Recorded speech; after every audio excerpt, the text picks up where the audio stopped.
lurks in the hearts of men. The Shadow knows.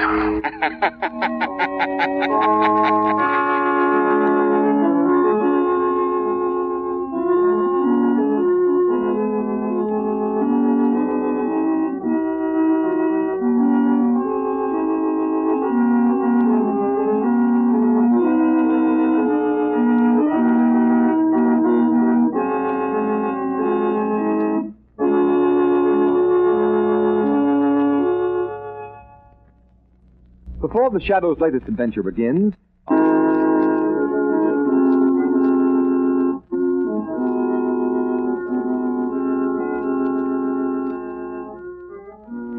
Shadow, mysterious character who devotes his life to righting wrongs, protecting the innocent, and punishing the guilty, is in reality Lamont Cranston, wealthy young man about town, student of science, and master of other people's minds. Using advanced methods that may ultimately become available to all law enforcement agencies, Cranston is known to criminals and evildoers as the Shadow.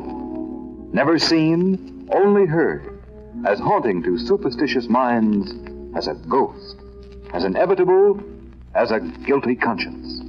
Cranston's friend and companion, the lovely Margot Lane, is the only person who knows to whom the unseen voice belongs. Today's story: Murder in E-flat.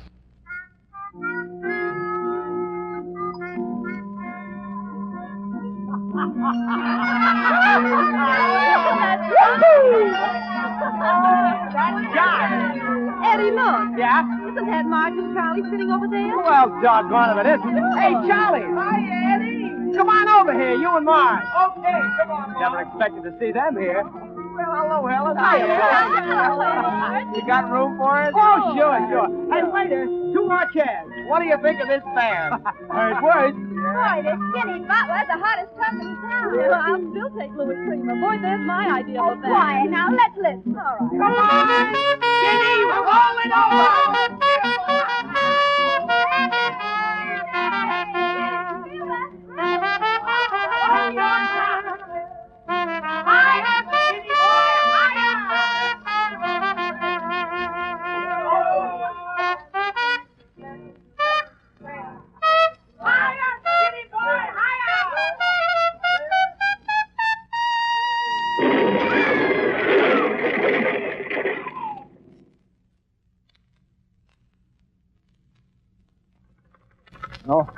Hello? Yeah, Chief. I thought it was cut off. Yeah, that's the place. That new swing joint on 50th Street. The jitterbug. Oh, nobody seems to know what happened. The band was playing and the joint just blew up. Now, we don't know yet how many were hurt. The only thing was we found a note nailed over the bar. It'll make much sense, though. Read it? Yeah, sure, here it is. It says, the only real music is the music of silence. Yeah, funny business. Okay, I'll report back to headquarters as soon as we have it.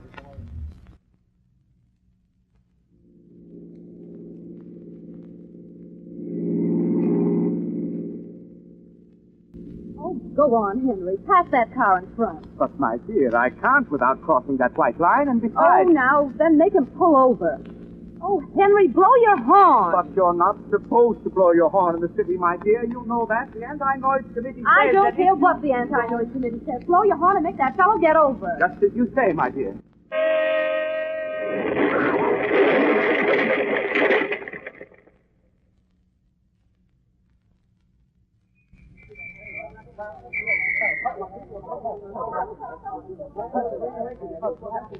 Yes, officer. I was driving about 50 yards behind their car. Yeah? They started to swing out of line and blew their horn, and then it happened. This awful explosion. I tell you, I've never in all my... note. Where'd you get this note? After the explosion, I noticed it lying in the front seat beside me. Somebody must have thrown it in through the window. What do you suppose it means, officer? Let's look at it again. Let this be a warning to you. Auto horns are playthings of the devil. Silence. What does it mean, officer? I don't know, mister. But if I were you, I'd forget I had a horn.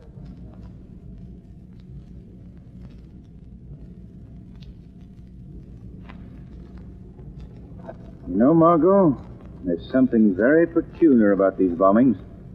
Mysterious explosions, I believe the paper here calls them. There's another one last night. You mean that freighter that blew up in the river? Yes, Lamont, I was reading about it. And the paper says they found a note nailed to a nearby dock. Something about silence is the golden token of true peace. Odd. It sounds like some crank. Yes. Odd and sinister. Silence. That word has appeared in every note. Silence. The only other clue that has been found at all 3 bombings is a piece of U-shaped metal. Now, I wonder if... Margot, Yes, Lamont? you know what a tuning fork looks like, don't you? Well, certainly. It's shaped like a U. Exactly. A piece of metal shaped like a U.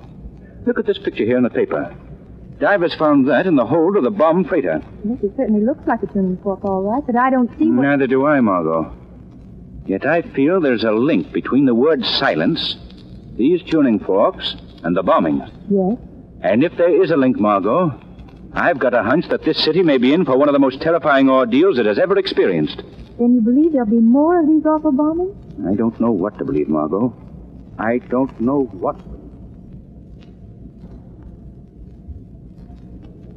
Non-stop plane to Chicago, now ready at gate 4. Non-stop plane to Chicago, now ready at gate 4. Goodbye, John. Don't forget to wire me. Bye, dear. See you Thursday. Bye, Mother. Goodbye, son. I hope you have a smooth flight. Shall we go, Mary? Oh, let's wait, Mother. I love to watch them take off. John promised to wave from the plane. He's going to sit on this side. Just as you say, dear, but I must admit that the roar of those motors always makes me a bit nervous.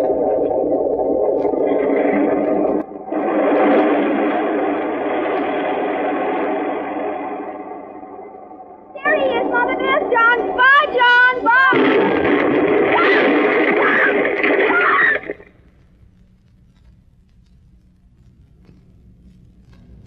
Extra. Extra. Read all about the latest mystery bombing. Note warning silence found at Central Airport. Extra. Extra. Latest mystery bombing baffles police.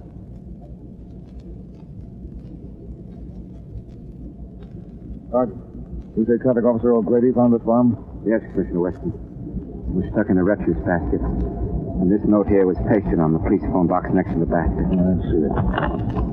The roar of traffic is a roar of doom. Silence. Silence. Silence. That infernal word's been in every note we found. Yes, sir. What's the laboratory report, Sergeant? What explodes the bomb? The bomb's attached to a photoelectric cell. One of these here U-shaped pieces of metal like we've been finding at all the bombings. I see. Well, how's it work? Well, it's sort of like this, Commissioner. The laboratory says that this U-shaped piece of metal is a tuning fork, an E-flat tuning fork. Yes? Well, this here tuning fork is placed so that when the sound of E-flat vibrates it breaks the light beam of the photoelectric cell that's attached to the bomb. And when the light beam is broken, the circuit's closed, the bomb goes off. I think I see what you mean. Just like your body breaks a light beam and opens the doors of some of these new hotels. Yes, sir, yes, that's the idea. There were sounds reported just before each of those bombings. The sound of that trumpet, that auto horn, and that foghorn on that freighter, and the noise of those airplane motors. Yes, sir, they could have done it all right. Whoever thought that one up is dumb, like Einstein. But I still don't get these notes, these warnings about silence. There must be some reason why... Hello, Commissioner Weston speaking. Hello, Commissioner. A shadow. Right you are, Commissioner. Well, what do you want? I'm busy, very busy, and I'm afraid I haven't any time for... I know, Commissioner. These bombings are getting a bit out of hand, aren't they? I suppose you know all about them. No, not all. If you'll answer a couple of questions, I think I might be able to help you. Well, what is it? These pieces of U-shaped metal you've been finding. Tuning forks, aren't they? How did you know that? Never mind. Aren't they? Yes. At least that's what our laboratory calls them. E-flat tuning forks, hooked up to a photoelectric cell attached to the bomb. When the sound vibrates the fork, it passes in front of the cell's light beam, and that... And that closes the circuit and explodes the bomb. Very neat, eh, Commissioner? Very. Anything else I can do for you? Just one thing more, Commissioner. Yes? Do you realize what all this means? Why, Each of course of the notes has contained the word silence. You must broadcast a general warning to the city at once. Use the radio, use the newspapers, use any means at your command. But warn the people immediately that there must be absolute silence until the murderer is caught. They must not play any musical instruments, blow their auto horns. In fact, they must not do anything to make a loud noise of any kind that might set off another of these tuning fork bombs. For the penalty may be death.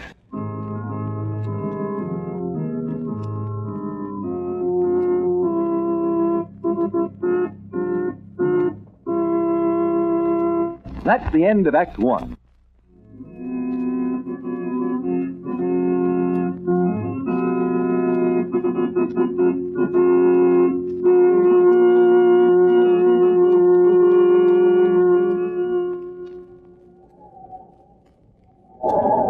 It was right here they found one of the bombs.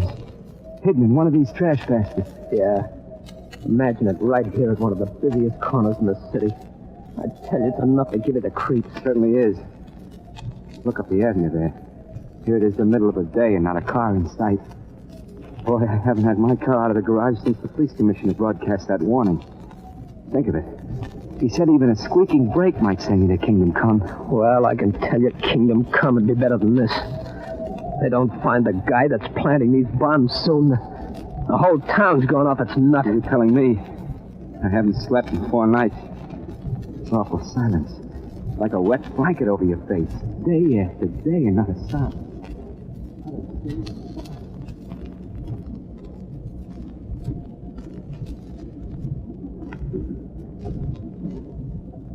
Stop pacing that floor, Robert. You're making me so nervous I could scream. You nervous? That's good. How about me? I tell you, I can't stand the silence much longer. I tell you, I can't stand... Quiet, Robert. Remember Commissioner Weston's warning. No one knows where the bombs are planted. Even a shout might... I know. Even a shout might be an E-flat. The note of death. That's what they're calling it now. It's silly, isn't it? But what do they call this awful tomb we're living in? Quiet, Robert, please. Come on. We're going to get out of this town. Start packing. We're leaving on the first train. I don't know where we're going, but we're going anyway. You got Margot? No, Lamont. You? None. Commissioner Weston has already checked all the music stores, but I still feel he might have overlooked one. Several of the stores I checked had sold tuning forks recently, but only one was an E-flat. And that was purchased by the Board of Education. Beginning to look hopeless, isn't it, Lamont? Not yet, Margot. Not until we've checked every music store in the city. Now, here's the list of stores.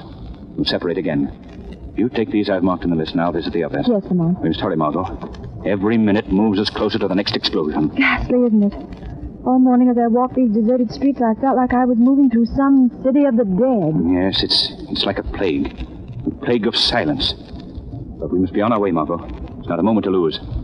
I'll meet you at the Andrews Music Store. The first store we visited this morning. Yes, I know the one. I'll see you there. No, sir. We haven't sold an E-flat tuning fork in months. Was there anything else, sir? No, miss. We're wholesale, you see. We only sell to music schools and such. Even they don't buy tuning forks very often. What's that, mister? Tuning forks? No, we just handle sheet music, radios, and records. Maybe you'd like some sheet music. And what can I do for you, miss? Nothing, thank you. I'm just waiting for someone, if you don't mind. Oh, no, not at all. By the way, weren't you in here this morning? Yes, I was. Yes, I remember you now. You were with a gentleman who wanted to know if we'd sold any tuning forks lately. Yes, that's right. You said you hadn't. Yes, and after you left, I did remember one sale, but that was to one of our regular customers, and it was a long time ago. That wouldn't be what you... No, I suppose not. No. Dr. Bedeau is a very fine man. Fine musician, too. He's bought a number of musical instruments from us. Of course, it did strike me a bit odd. Odd? What was odd?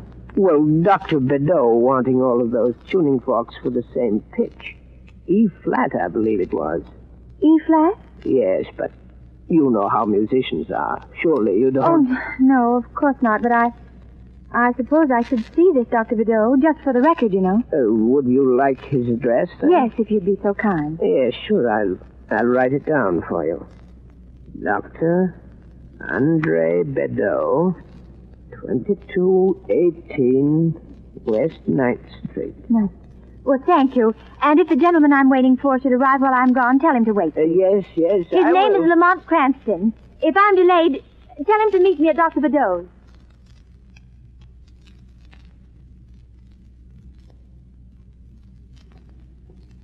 $22.18.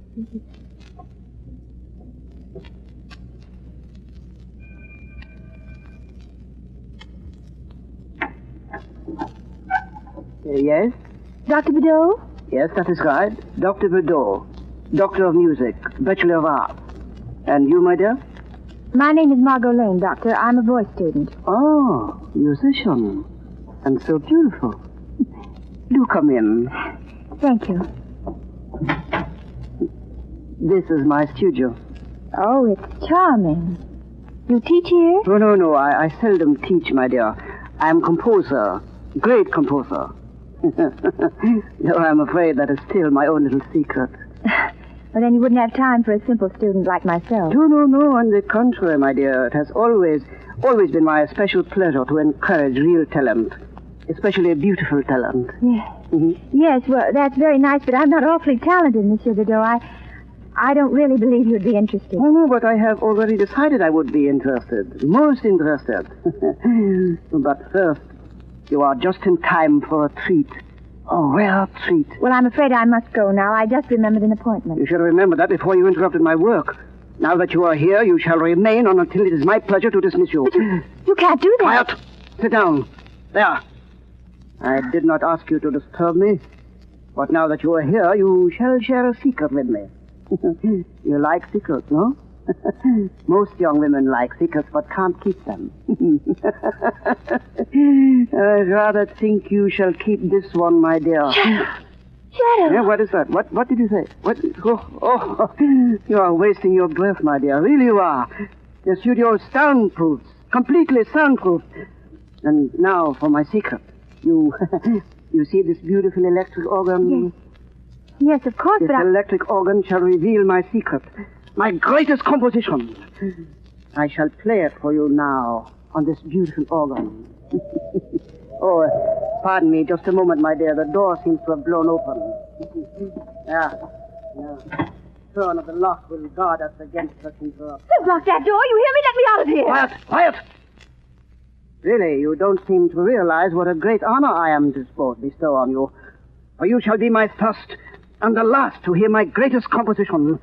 My Symphony of Silence in E flat. No! Do I frighten you, my child? I'm so sorry. But you are my uninvited guest, aren't you? My only guest. The lighting is quite poor for shadows, my dear. There are no shadows in my studio. Oh, one thing more. Before I play my symphony for you, you see the black box on that pedestal there? Answer me, do you? Yes, I see it. That box is my invention. It is a bomb, the same as others I have placed about the city. And it shall permit you and me to die. You see, my dear, into the final climax of my symphony, I have written the final climax of life itself. Yeah, but enough of this program notes.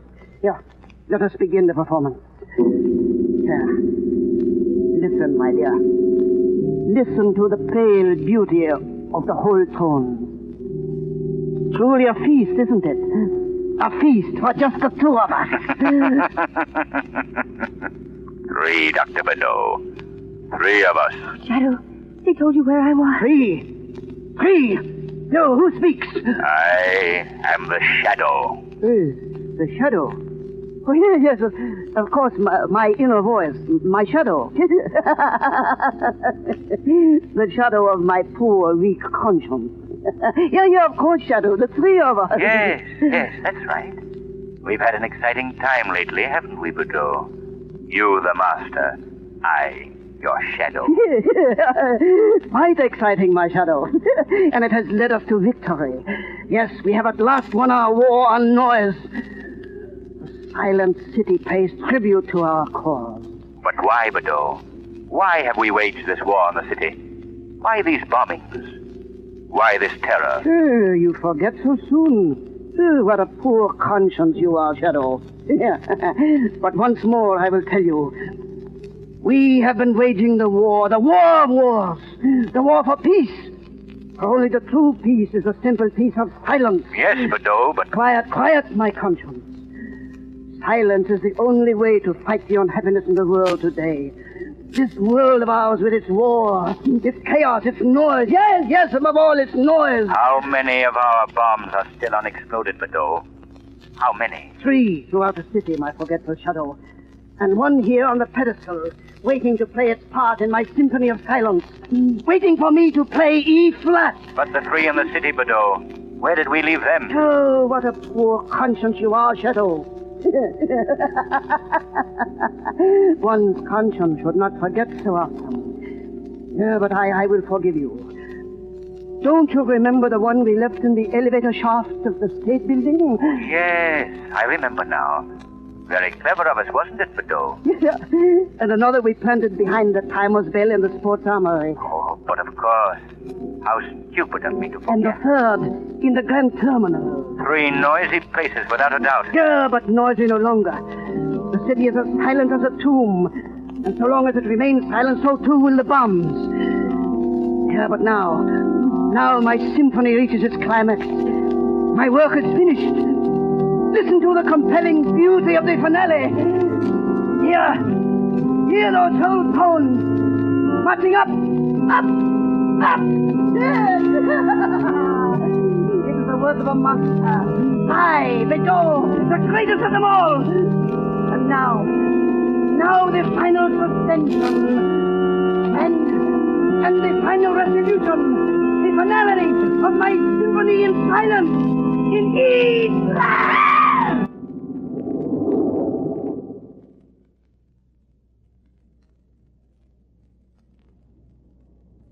There, Margot.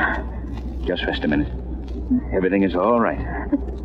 But the explosion, Lamont. There was no explosion. But Dr. Bedeau, look.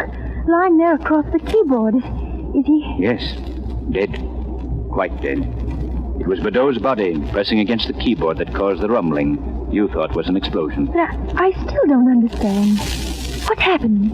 All the time I was talking to Bedeau, I was standing beside the pedestal on which he placed the bomb.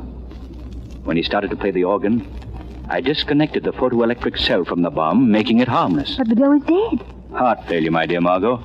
A victim of his own hypnosis. He was so sure that the explosion would occur that it did, in his distorted mind. Oh, thank heaven it's all over. Yes, the symphony of silence is over. The terror is ended.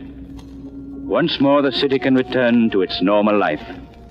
Once more its people are safe to work and play, free from the terror that has nearly driven them mad. Yes, and once more man has learned that there is only one musician who can play the cosmic music of silence and sound.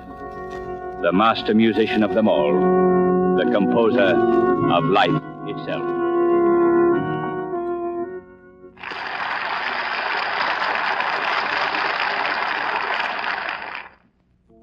Today's program is based on a story copyrighted by the Shadow magazine.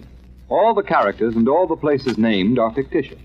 Any similarity to persons living or dead is purely coincidental. The Shadow magazine is now on sale at your local newsstand.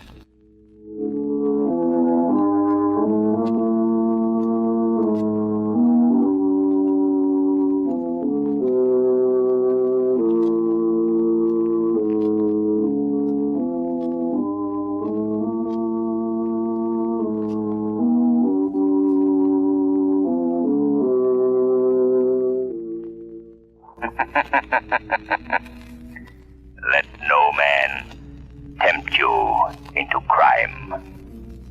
For crime is like a strangling serpent. It crushes him who feeds it most. Beware lest the serpent of crime ensnare you in his folds. Remember, crime does not pay. The Shadow knows.